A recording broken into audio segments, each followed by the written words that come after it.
I just want to give you guys some tips for making your listing look the best. If you haven't done listing photos yet, or if you're having trouble making them look great, these are some things that will really make them stand out on the MLS. I have seen tons and tons of photos on the MLS with my real estate connections that have showed me just iPhone photos that look awful. People that take photos in the dark with no lights on, and you guys have probably seen that too with listings. And it's sad to see, because I mean, they're selling this $450,000 house and they can't invest a few $100 to make it look like a home that's worth living in.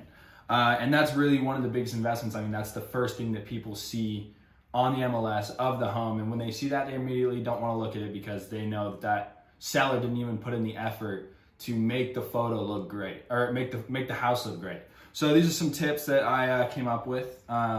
Number one, and my biggest one as a photographer that really helps me make them look the best, is contacting the homeowners 24 to 48 hours in advance and making and telling them that you have that scheduled shoot, reassuring them that they are okay with that scheduled shoot time, and getting them to clean the house. Because a lot of times I'll show up and we've had this scheduled for 2 weeks, and I show up and they're still cleaning the house. Cleaning that house, you want to make sure that they clean and declutter. So remove stains from walls and floors, clear and wipe countertops, clean mirrors and glass surfaces. Make sure you get all those fingerprints off, because those show up very, very clear on camera. You might not think so, but they show up very clear, especially on reflective surfaces, refrigerators, dishwashers, mirrors, glass, opaque, like bathroom glass.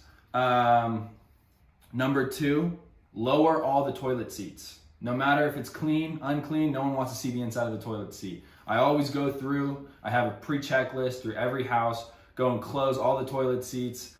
No one wants to see that. Number three, put away all the dishes, soap, cleaning items, toiletries. No one wants to see your toothbrush. No one wants to see what deodorant you use. Take all of that off the counter, the bathroom counters, the kitchen counter, just put it all away. You can take it out afterwards. It makes for a much cleaner photo with way less distractions. You can see the beauty of those granite countertops, all that stuff. Number four, remove things from the fridge, magnets, photos, all that stuff. Photos of family throughout the house, those are what make a home. But all that clutter on the fridge is just too overwhelming and doesn't show off what the kitchen really looks like. Number five for clean and declutter is make sure that the outside of the house looks good. So you want to make sure that the grass is trimmed. Curb appeal. Curb appeal. You want to make sure that everything on the house looks good. Some people pressure wash before I come. Make sure that the lawn is trimmed. There's not weeds growing everywhere. It's not all dirty. The concrete looks good. Maybe leaf blow. Just clean it off as much as you can to make sure that looks good, because you're investing in these photos to show how good that house is and really sell that house.